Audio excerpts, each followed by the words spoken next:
आज की इस वीडियो में हम बात करेंगे 3 पॉइंट पे। ये 3 पॉइंट कौन से हैं मैं आपको बताता हूँ। ये बहुत शॉर्ट सी वीडियो है और बहुत इंपॉर्टेंट रहने वाली है। अगर आप शेंगन वीज़ा अप्लाई करने वाले हैं कुछ दिनों में या आप रुकने वाले हैं तब भी ये वीडियो जो है वो बहुत ही इंपॉर्टेंट होगी।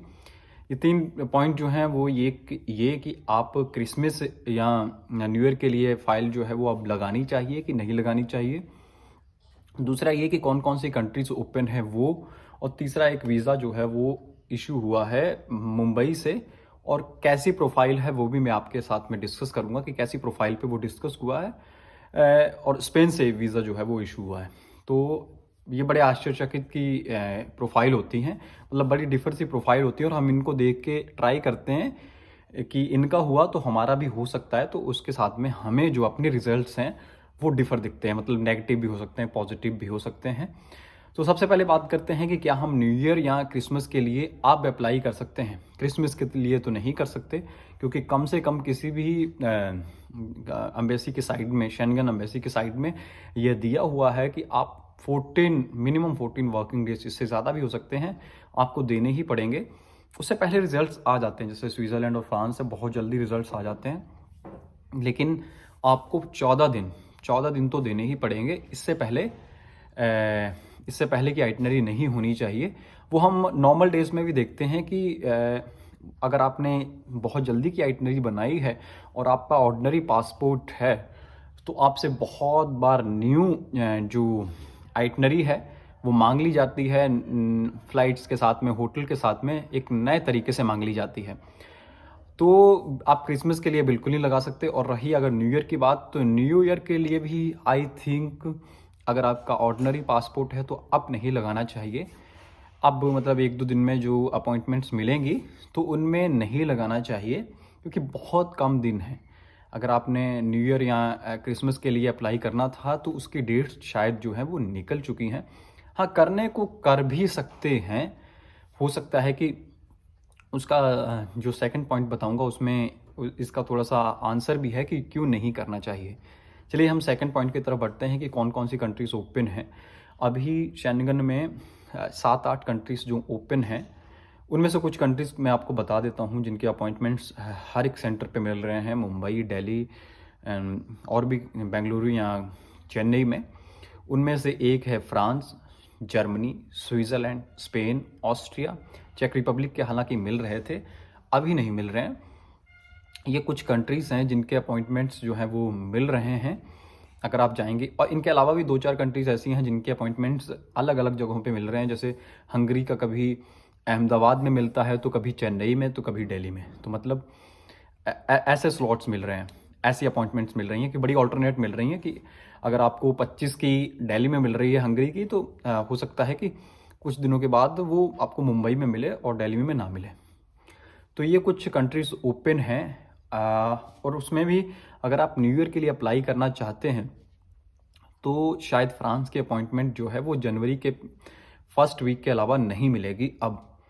तो वो कोई भी इशू रहा हो, न्यू ईयर रहा हो या बहुत ज़्यादा फाइल प्रोसेसिंग हो रही हूँ, इस कारण जो ये जल्दी में अपॉइंटमेंट मिल रही थी 1-2 दिन बाद की, वो अब डायरेक्ट न्यू ईयर के फर्स्ट वीक में मिले, मतलब 2022 के पहले वीक में मिले। और अब दूसरा पॉइंट ये, इसके साथ में दूसरे पॉइंट के साथ में ये भी कि इनके वीज़ा रेशियो कैसे हैं। अब की आपको पता ही है कि शेंगन में 95 या 96% जो है वीज़ा वो रिजेक्ट हो रहे हैं या इससे भी ज़्यादा हो रहे हैं। अपने हाल फिलहाल में 2-3 कंट्रीज़, स्विट्ज़रलैंड, फ्रांस, चेक रिपब्लिक या ऑस्ट्रिया, इन कंट्रीज से आपने वीज़ा जो है वो नहीं देखे होंगे। आप जो भी प्लेटफॉर्म से देखते हैं, यूट्यूब से या फिर अपने सराउंडिंग से, तो आपने बिल्कुल वीज़ास नहीं देखे होंगे।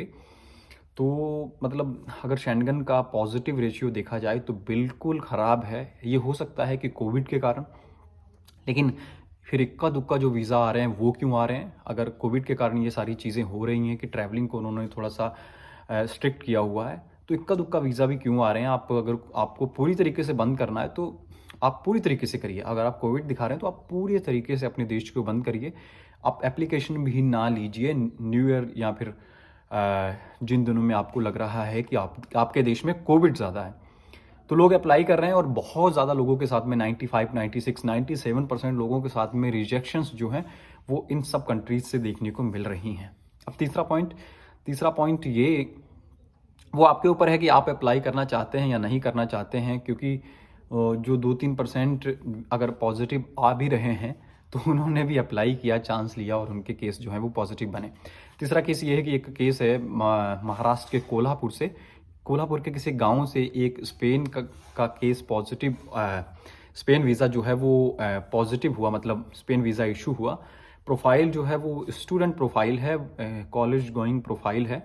फादर ने फंडिंग की, हालांकि बहुत दिनों के बाद में वीज़ा जो है वो स्पेन का इशू हुआ। इस प्रोफाइल पे काफ़ी टाइम ले लिया, मतलब उन्होंने लगभग 25-30 दिन गए, वर्किंग डेज स्पेन ने लिए।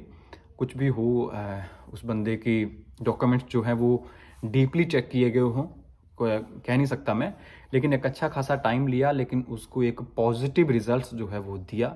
19 साल एज है, कोई अर्निंग नहीं है, कॉलेज गोइंग है, फादर उनके फंड कर रहे थे, बिल्कुल फ्रेश पासपोर्ट है। तो कभी कभी ऐसी चीज़ें भी होती हैं और हम ऐसी चीज़ों को देख के अपनी प्रोफाइल को जो है वो लगा देते हैं या नहीं लगाते हैं। तो कभी कभी हमें ऐसे प्लेटफॉर्म्स पे देखने के बाद में उससे डिफर रिजल्ट देखने को मिलते हैं कि हमने किसी का देख लिया कि उसका फ्रेश पासपोर्ट पे आया है और हमने भी उसी कंट्री का लगा दिया कि शायद इसके सक्सेस रेट जो हैं वो ज़्यादा है स्पेन के। अगर स्पेन से आया, अगर फ्रांस से आया तो फ्रेश पासपोर्ट पे हमें लगा कि अब फ्रांस से हमारा भी हो सकता है, मतलब लोगों की जो प्रोफाइल मैच करती है। तो मैं बिल्कुल आपको सजेस्ट नहीं करूँगा इस चैनल के माध्यम से कि आप भी, आपकी प्रोफाइल भी एलिजिबल है या नहीं एलिजिबल है। मतलब एक चांस लिया जाता है। कई बार शेंगन का वीज़ा बहुत हार्ड हो गया है लेने में, अगर स्ट्रेट फॉरवर्ड बात की जाए तो आप अप्लाई कीजिए, आप एक चांस लीजिए, हो सकता है कि वो चांस पॉजिटिव हो। तो ये कुछ हो गया है, मतलब अच्छी प्रोफाइल्स जिनके पास में 3-3, 4-4 शेंगन ऑलरेडी थे, उनके वीज़ास जो हैं वो रिजेक्ट हुए हैं। तो ये वीडियो अगर आपको हेल्प की तो इस चैनल को सब्सक्राइब करें। धन्यवाद।